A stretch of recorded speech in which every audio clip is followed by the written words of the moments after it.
Amados filhos, amadas filhas, venham a mim com corações abertos e ouvidos prontos para ouvir e absorver as palavras que estão prestes a ser proferidas. Hoje, eu desejo compartilhar com vocês verdades eternas e profundas que têm o poder de moldar suas vidas de maneira gloriosa e significativa. Enquanto vocês caminham comigo neste caminho de fé, eu os convido a refletir profundamente sobre as provas que o Pai Celestial usa para preparar seus servos e como essas experiências são essenciais para que possamos ser usados de maneiras extraordinárias. Quantas vezes você já se questionou por que algumas pessoas parecem ser usadas por Deus com tanta força, enquanto outras permanecem estagnadas em suas vidas espirituais? É uma questão que merece uma consideração mais intensa. A verdade, meus amados, frequentemente reside nas provações que Deus nos apresenta. Cada provação que enfrentamos é uma oportunidade de crescimento e refinamento, uma chance de fortalecer nossa fé e nossa obediência ao Senhor. Portanto, é essencial que vocês compreendam em profundidade a importância das provas pelas quais passamos. Vamos juntos explorar, com diligência e fervor, as 15 provas cruciais que Deus proporciona antes de oferecer a alguém a sua plenitude. Cada uma dessas provas é uma chave que pode desbloquear o seu potencial espiritual e levá-los a cumprir o propósito divino que Deus estabeleceu para cada um de vocês. Estão prontos para essa jornada de transformação? Então, ouçam atentamente e deixem que minhas palavras penetrem em seus corações. Número 1. A prova da obediência. Iniciamos esta jornada com a primeira e talvez uma das mais fundamentais provas: a prova da obediência. Desde o início da história humana, Deus tem testado a obediência de seus servos. Recordem-se de Adão e Eva no Éden. Com apenas uma simples regra a seguir, a desobediência deles teve consequências catastróficas que ecoaram por toda a humanidade. Ao longo da Bíblia, encontramos exemplos de obediência e desobediência que nos ensinam lições valiosas. Pensem em Abraão, que foi chamado a deixar sua terra natal e ir para uma terra desconhecida. Em Noé, que recebeu a instrução divina para construir uma arca em um terreno seco. E em Moisés, que foi enviado para confrontar o faraó em sua opressão. Em cada um desses casos, a obediência não foi apenas recomendada.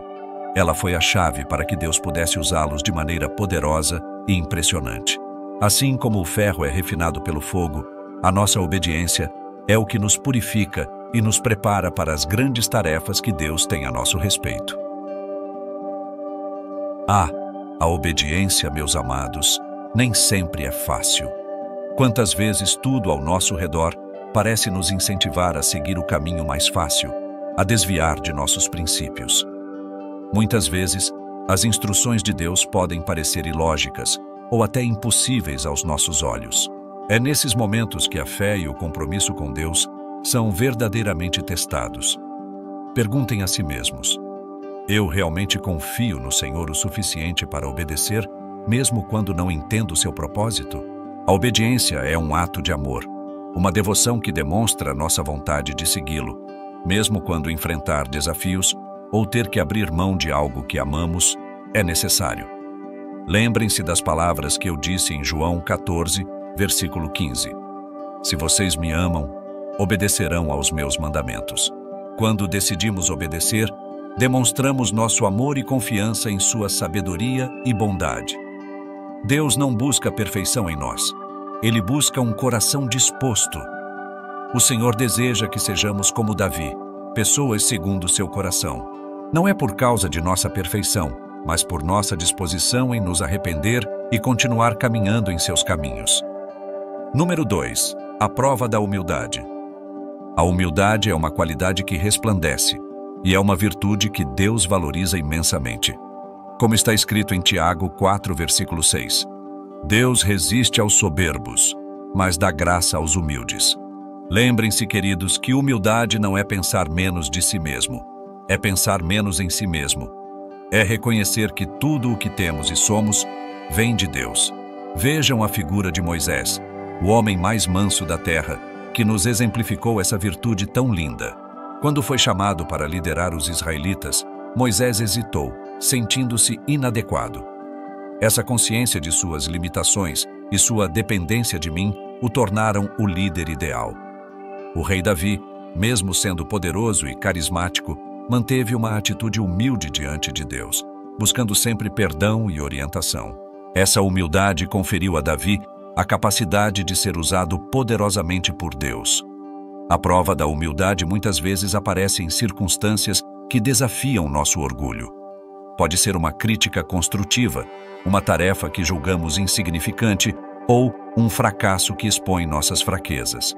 Nesses momentos, temos uma escolha: reagir com orgulho ou abraçar a humildade.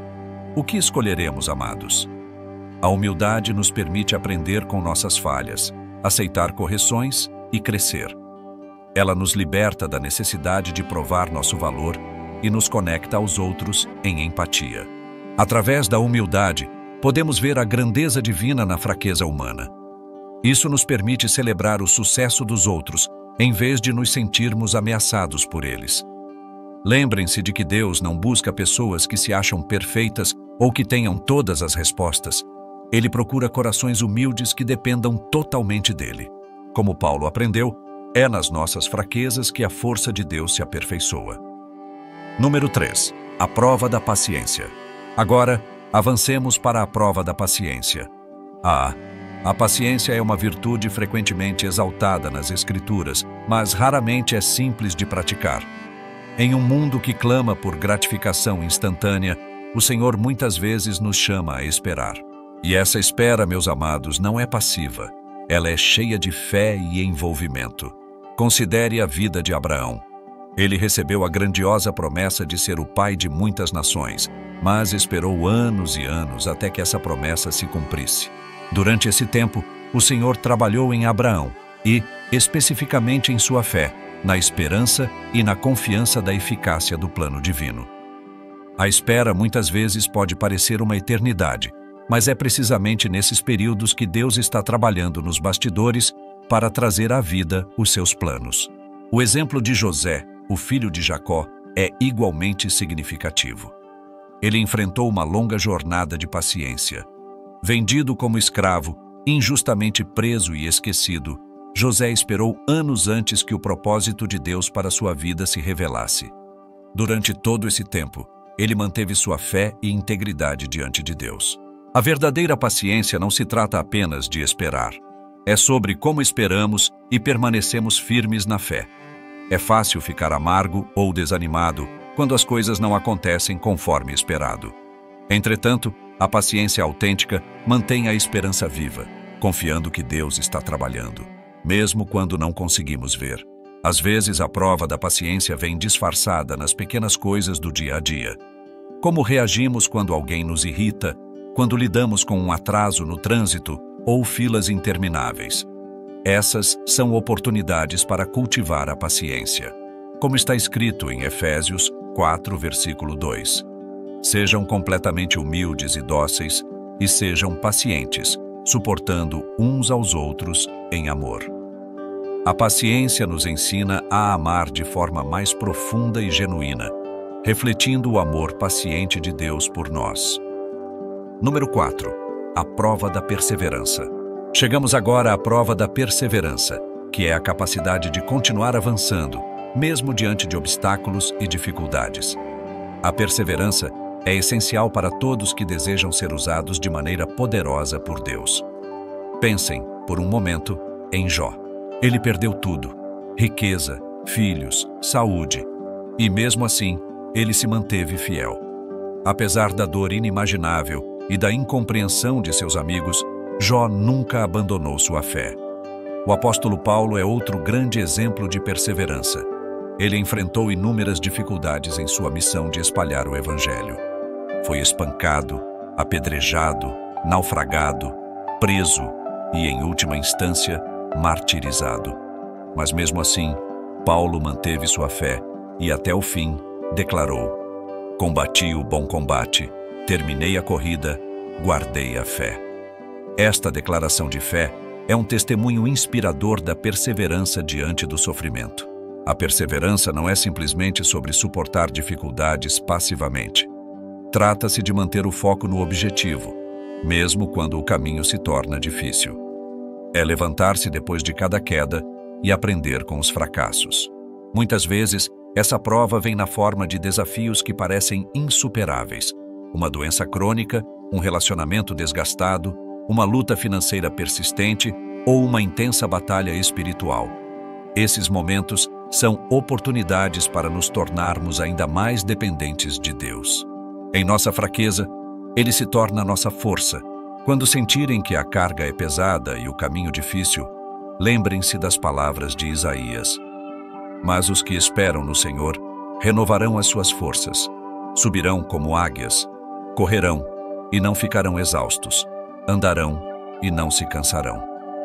Esta é uma promessa que ressoa para todos nós, uma oferta de renovação e esperança. Número 5. A prova da integridade. Agora, consideremos a prova da integridade, que é uma qualidade fundamental que Deus procura em seus servos. A integridade refere-se à consistência entre nossas crenças, palavras e ações, tanto em público quanto em privado. Pensem em Daniel, que viveu sua fé de forma audaciosa em meio a um exílio pagão e se recusou a comprometer suas convicções. Sua integridade não apenas o protegeu, mas também impactou nações e reis. José, o filho de Jacó, é outro exemplo poderoso de integridade.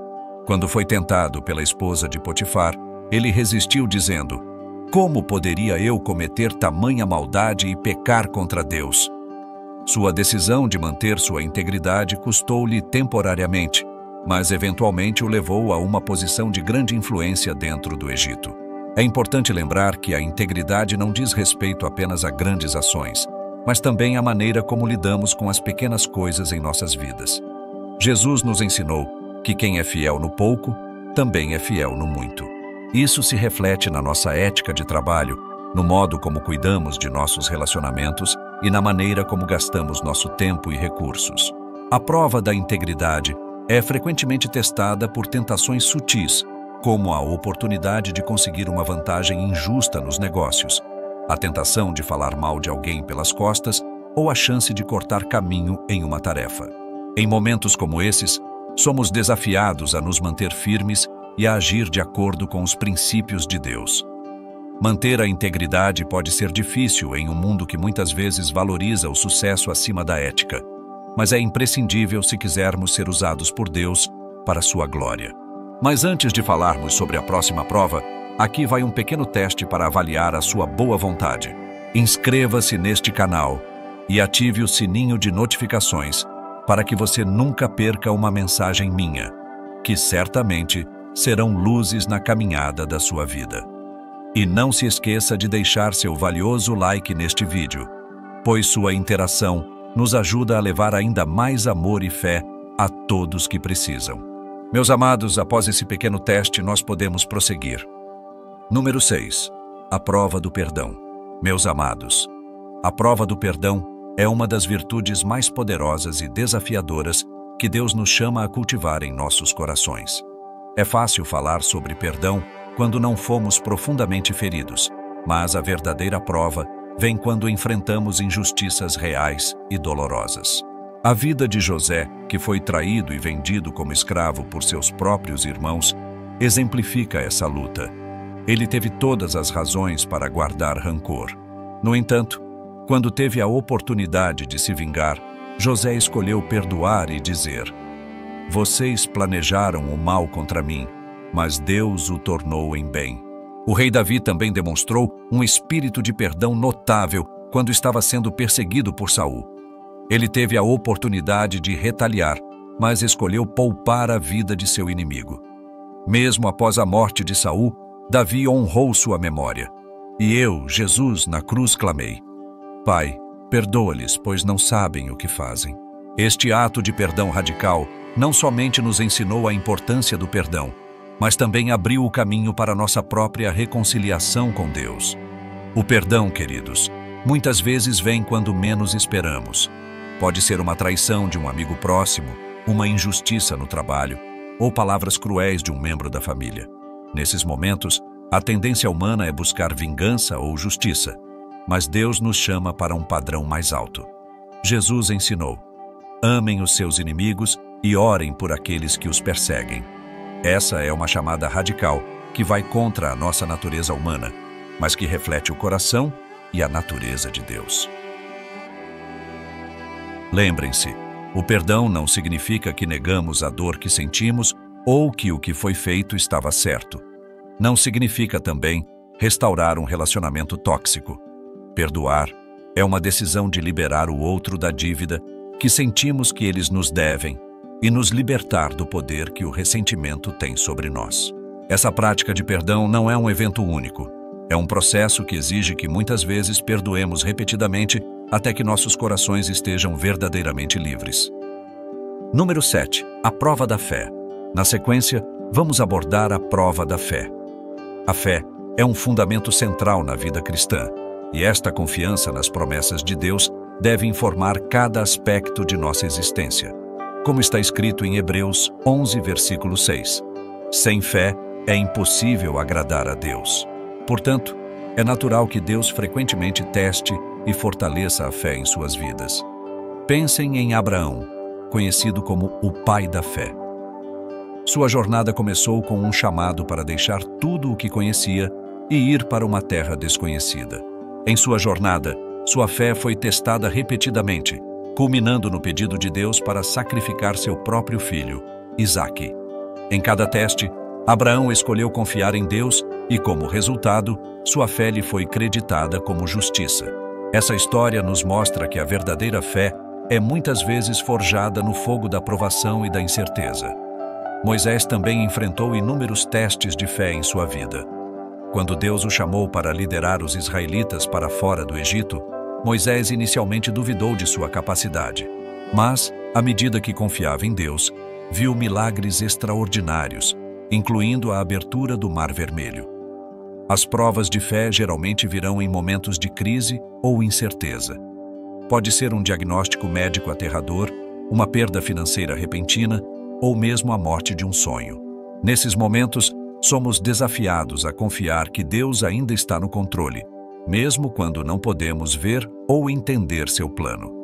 É importante perceber que a fé é também testada nas pequenas decisões diárias.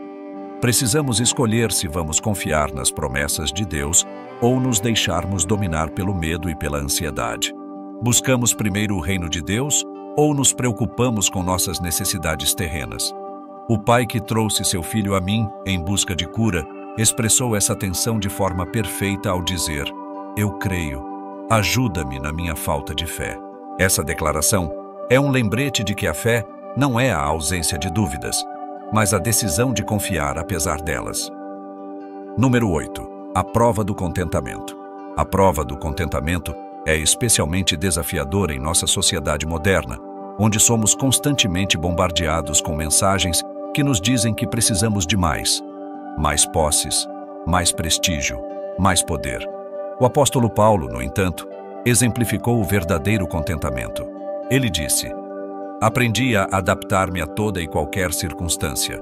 Sei o que é passar necessidade e sei o que é ter fartura. Essas palavras foram escritas enquanto Paulo se encontrava na prisão, uma demonstração poderosa de que o contentamento não depende de circunstâncias externas. O rei Davi, em sua riqueza e poder, entendeu que sua verdadeira fonte de satisfação estava em Deus. Ele expressou isso de maneira profunda no Salmo 23, onde afirma: o Senhor é o meu pastor, de nada terei falta. O contentamento é um estado de alma que deve ser cultivado e pode ser fortalecido quando decidimos ser gratos em todas as circunstâncias. A prova do contentamento muitas vezes aparece na forma de comparações. Quando olhamos para a promoção de um colega que achávamos merecer ou um vizinho comprando um carro novo que não podemos pagar. Nessas horas, somos tentados a ceder à inveja e à reclamação. Em tempos de escassez, quando enfrentamos dificuldades financeiras ou perdas materiais, a tendência natural pode ser nos preocuparmos e nos queixarmos. No entanto, é exatamente nesses momentos que Deus nos chama a confiar em sua provisão e encontrar nossa alegria nele, e não em nossas circunstâncias. É imprescindível lembrar que o contentamento não significa complacência ou falta de ambição para melhorar a vida. Podemos e devemos buscar melhorias em nossas vidas, mas sempre a partir de um lugar de gratidão e confiança em Deus, não de insatisfação ou ganância. O escritor de Hebreus nos encoraja: conservem-se livres do amor ao dinheiro e contentem-se com o que vocês têm, porque Deus mesmo disse: nunca o deixarei, nunca o abandonarei. O verdadeiro contentamento vem da confiança na presença e na provisão constante de Deus. Número 9. A prova do serviço. O serviço ao próximo é um aspecto fundamental da vida cristã e é um chamado que Deus faz a cada um de nós. Eu, que sou o Rei dos Reis, não vim para ser servido, mas para servir. Este é um exemplo que estabeleci ao lavar os pés dos meus discípulos, sublinhando que servei deve ser a postura de quem deseja seguir a minha mensagem. Estevão, um dos primeiros diáconos da igreja, exemplificou o verdadeiro espírito de serviço. Ele não apenas atendeu às necessidades práticas da comunidade, mas também proclamou o evangelho com coragem, mesmo sabendo que isso poderia custar sua vida. Seu serviço fiel culminou em seu martírio, infelizmente, mas seu testemunho impactou profundamente aqueles que o rodeavam, e por sua fé inabalável, Estevão se tornou um exemplo duradouro de quem serve com amor e coragem. Tabita, também conhecida como Dorcas, é outro maravilhoso exemplo de serviço. Ela era uma mulher que se destacou em suas boas obras, especialmente em cuidar das viúvas e dos necessitados, fazendo roupas para aqueles que não podiam se sustentar. Quando ela foi chamada à presença de Deus, a tristeza de sua comunidade foi tanta que todas as viúvas mostraram as vestes que ela havia feito, evidenciando o impacto positivo que seu serviço teve na vida delas. Essas histórias não são meros relatos do passado. Elas nos ensinam que o serviço desinteressado pode criar um legado duradouro de amor, compaixão e esperança. A prova do serviço muitas vezes aparece na forma de oportunidades que parecem inconvenientes ou que não são recompensadas. Pode ser ajudar um vizinho idoso com as compras, dedicar um tempo para a comunidade ou limpar a igreja após um evento. Enfrentamos um teste quando nos deparamos com tarefas que podem parecer insignificantes ou abaixo de nós, mas é nesses momentos que refletimos mais claramente o coração de Cristo. Deus não nos chama para servir apenas por obrigação ou para obter aplausos dos outros. O serviço deve ser motivado pelo amor. Amor por Deus e amor pelos outros. Como está escrito em Gálatas 5:13, sirvam uns aos outros mediante o amor. Quando servimos por amor, encontramos alegria verdadeira no ato de servir, independentemente da tarefa ou do reconhecimento que recebemos. Número 10. A prova da generosidade. A generosidade. Esta é uma característica que reflete o caráter de Deus, que deu seu único Filho por amor a cada um de nós. Como seguidores de Cristo, somos chamados a imitar essa generosidade em nossas vidas. A generosidade não se limita apenas à doação de dinheiro, mas envolve o compartilhamento de nosso tempo, talentos e recursos para o benefício dos outros e para o avanço do reino de Deus. A viúva que deu suas 2 moedas no templo é um exemplo poderoso de generosidade. Jesus a elogiou, afirmando que ela havia dado mais do que todos os outros, pois deu tudo o que tinha para viver. Sua generosidade não foi medida pela quantidade, mas pelo sacrifício e pela fé que demonstrou. Barnabé, mencionado no livro de Atos, é um exemplo perfeito de generosidade. Ele vendeu um campo e deu o dinheiro aos apóstolos para que este fosse distribuído entre os necessitados. O ato de Barnabé foi um reflexo de seu coração generoso e cheio de amor. A prova da generosidade frequentemente se manifesta em momentos em que somos desafiados a abrir mão de algo, seja nosso precioso tempo, nossas finanças ou mesmo nosso conforto pessoal. Quando somos confrontados com a oportunidade de ajudar alguém em necessidade, somos testados. Estamos dispostos a abrir mão de nossos recursos em favor de outros? Estar disposto a ser generoso é uma prova de nossa devoção a Deus e confiança de que, mesmo quando damos, Ele suprirá nossas necessidades. E a generosidade não deve ser apenas uma resposta aos apelos externos. Deve ser uma característica interna que flui de um coração que compreendeu a generosidade de Deus para conosco. Dai e vos será dado, como está escrito em Lucas 6, versículo 38. A generosidade é uma via de mão dupla. Ao darmos, também recebemos, não necessariamente em termos materiais, mas em bens espirituais e bênçãos ilimitadas. Número 11. A prova da alegria.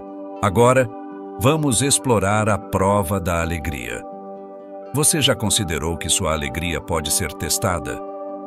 A alegria não é simplesmente um sentimento baseado nas circunstâncias. É uma decisão consciente de escolher a felicidade e a gratidão, independentemente do que esteja acontecendo ao nosso redor. Como diz Tiago 1, versículos 2 e 3. Meus irmãos, considerem motivo de grande alegria o fato de passarem por diversas provações, porque vocês sabem que a prova da sua fé produz perseverança. Quando enfrentamos desafios, somos encorajados a ver esses momentos como oportunidades de crescimento.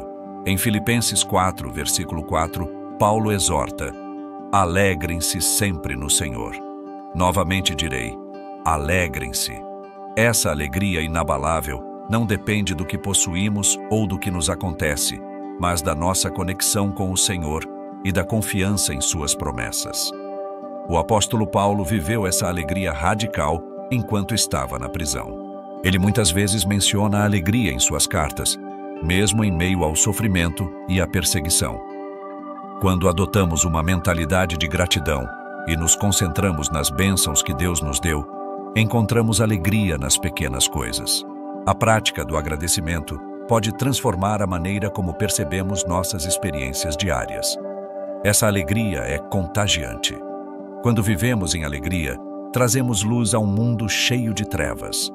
Outros verão a diferença em nós e poderão se sentir atraídos pela fonte de nossa alegria.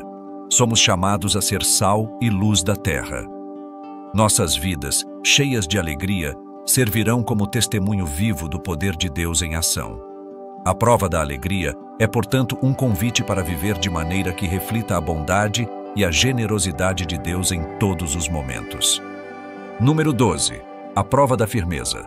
Agora, vamos considerar a prova da firmeza, que envolve a capacidade de permanecer firme em nossa fé e convicções diante de influências externas e pressões. A Bíblia nos ensina, em 1 Coríntios 16, versículo 13, estejam vigilantes, permaneçam firmes na fé, portem-se com coragem, sejam fortes.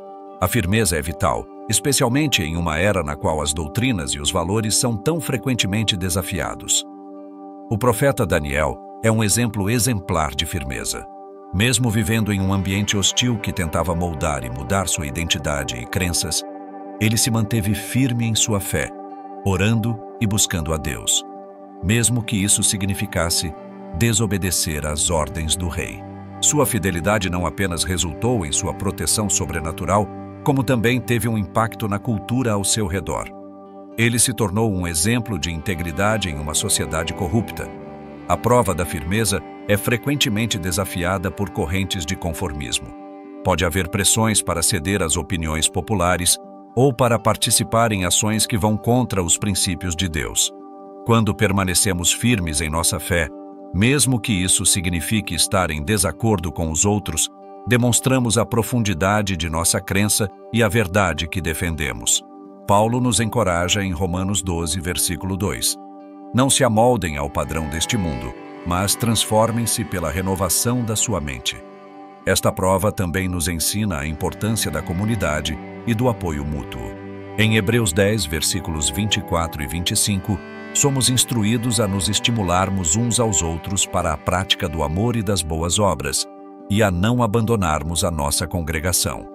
Estar cercado por irmãos e irmãs de fé nos fortalece e nos ajuda a preservar nossa firmeza na caminhada.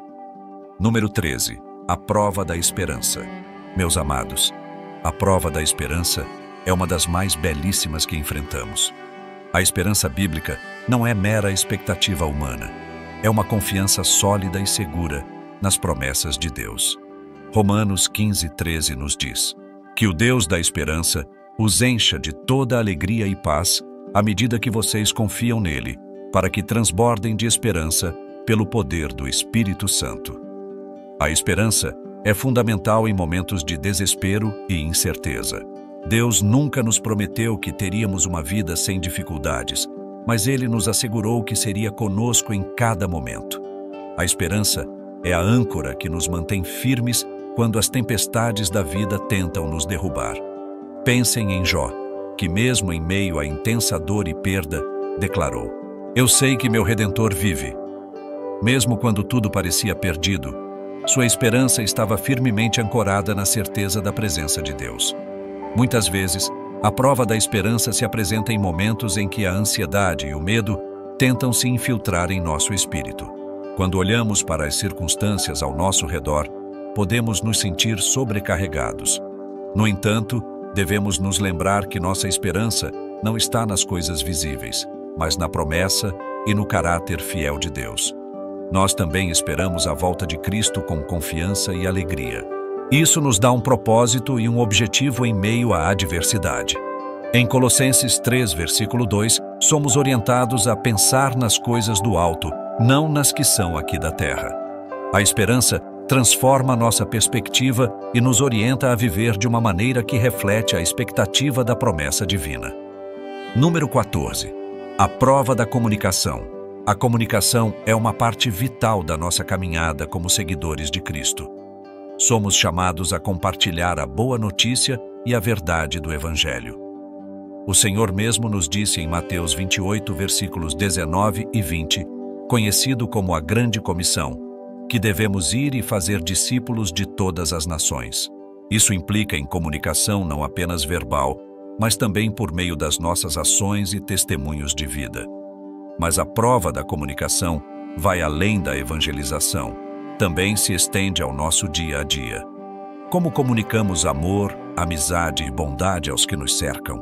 Como nos relacionamos uns com os outros?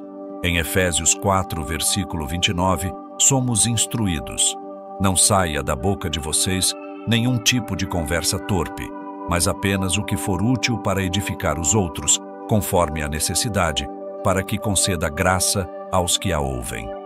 A comunicação é um reflexo do nosso coração e de nossa relação com Deus e com os outros. A prova da comunicação pode ser desafiada por mal-entendidos, julgamentos ou sentimentos feridos. Nesses momentos, o Senhor nos lembra do poder da língua. Como está escrito em Tiago 3, versículo 5, assim também a língua é um pequeno membro e vangloria-se de grandes coisas. A maneira como falamos e interagimos pode construir pontes ou criar divisões. Precisamos ser intencionais em nossas palavras e escolher falar a verdade em amor. A comunicação também deve incluir a escuta ativa. Tiago 1, versículo 19, nos aconselha a ser prontos para ouvir, tardios para falar, tardios para se irar. Isso nos ajuda a construir relacionamentos mais saudáveis e a corrigir mal-entendidos antes que se tornem questões maiores. A comunicação aberta e honesta é fundamental para a nossa vida em comunidade e para refletir o amor de Cristo no mundo. Número 15. A prova da resiliência. Finalmente, chegamos à prova da resiliência, que é a capacidade de se recuperar de desafios e adversidades. A resiliência é a habilidade de voltar ao normal após as tempestades da vida. É sorver a força que vem de Deus para levantar-se e continuar a caminhada, não importa quão difíceis os tempos possam ser. Esta qualidade é reflexo de uma profunda confiança na soberania de Deus e em sua capacidade de trabalhar todas as coisas para o bem. Pensem em Paulo e Silas, que foram lançados na prisão injustamente. Mesmo naquela situação devastadora, em vez de se entregarem ao desespero, eles louvaram a Deus e oraram. Sua resiliência foi tal que um terremoto sobrenatural ocorreu, abrindo as portas da prisão e levando à conversão do carcereiro e de sua família. O Espírito Santo, em momentos de fraqueza, nos capacita a perseverar e a triunfar sobre as dificuldades apresentadas a nós. A prova da resiliência não é apenas uma questão de superar adversidades, mas de emergir delas mais fortes e mais próximos de Deus. Às vezes, As dificuldades são precisas para nos moldar e aprimorar nosso caráter. Como está escrito em Romanos 5, versículos 3 e 4. E não só isso, mas também nos gloriamos nas tribulações, sabendo que a tribulação produz perseverança. A perseverança, um caráter aprovado, e o caráter aprovado, esperança. Cada uma dessas provas que discutimos, quer amigos, nos ensina algo vital sobre nós mesmos e sobre a nossa caminhada de fé. São testes e desafios que surgem em nossa jornada como cristãos, mas são também oportunidades para crescermos.